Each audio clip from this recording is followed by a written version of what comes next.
এর জন্য কারা দায়ী তাদেরকে আইনের আওতায় নিয়ে আসার আমি আবেদন জানাচ্ছি।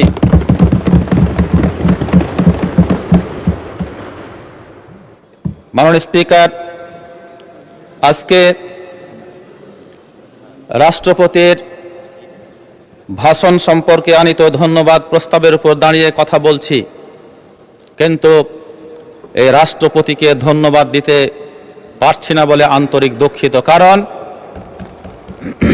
তিনি ফ্যাসিবাদের দোসর হিসাবে ইতিমধ্যেই খ্যাতি অর্জন করেছেন।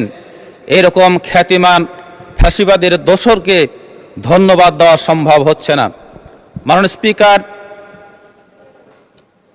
অত্যন্ত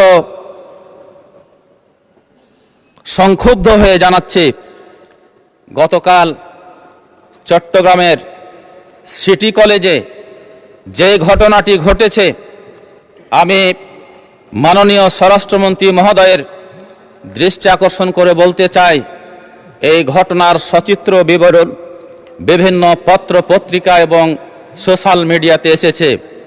কারোর উপর দায় না চাপিয়ে প্রকৃত ঘটনার সত্যতা যাচাই করে এর জন্য কারা দায়ী তাদেরকে আইনের আওতায় নিয়ে আসার আমি আবেদন জানাচ্ছি।